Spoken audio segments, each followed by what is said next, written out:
So, throughout my life, there's been a series of events, and kind of like a roller coaster. I would have periods of stability and periods of instability, and a lot of that came from moving around. I was born to a single teenage mother. I never had a relationship with my biological father, and unfortunately, he passed away before I ever got to meet him.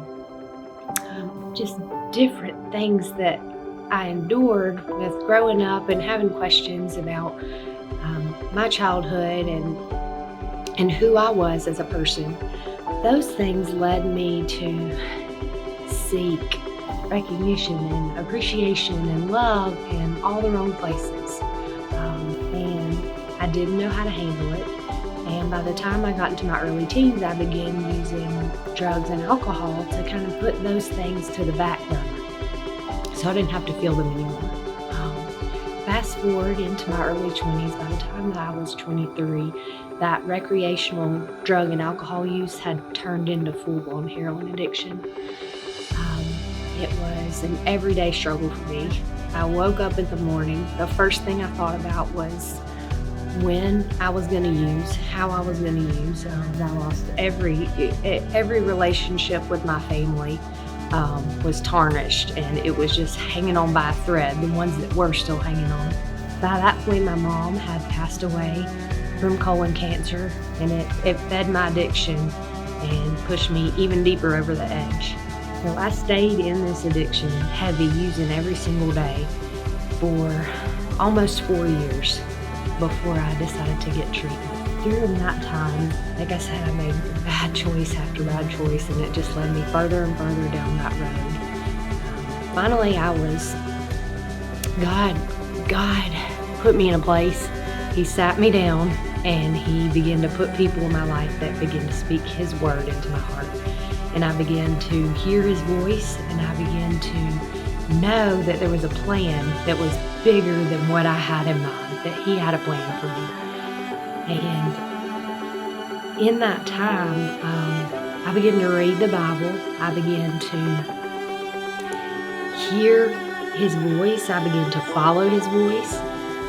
But I was still an addict. I was still very much an addict. Even though I was starting to seek God and I had began this journey, the devil was still chasing me down hard.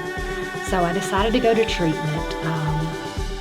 The night before I went to treatment, I decided I needed to use one last time.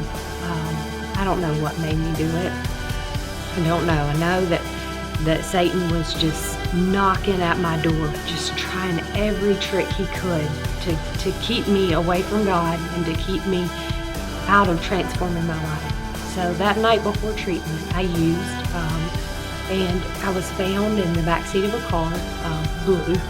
I was woken up by people screaming my name, and I was on the absolute verge of a complete overdose. It was by God's grace that I was woken up.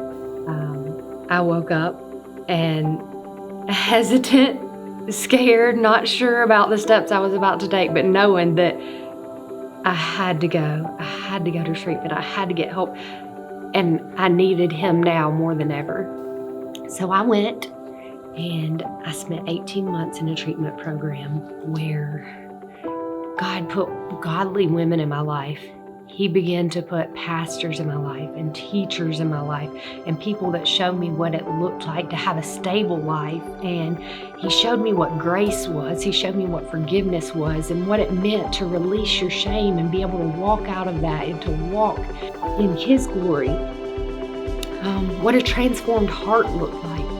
Those are all things that He gave me that for so long I sought on my own. And I looked in every place, in every corridor, high and low, for where I could find this love and acceptance. And the whole time He was there with His arms wide open. And so today I'm grateful that I've been sober almost 5 years. I've got a 2-year-old son, a husband, and a little one on the way. And my life is it's more than I could have ever hoped for or wished for. There's still struggles. Absolutely, I think everybody has struggles, but overall, to walk in God's grace and mercy, and I'm able to accept it and love it. And that rejection that I struggled with for so long, I was able to lay that down and just bask in my Father's love. And that's something that I'm eternally grateful for.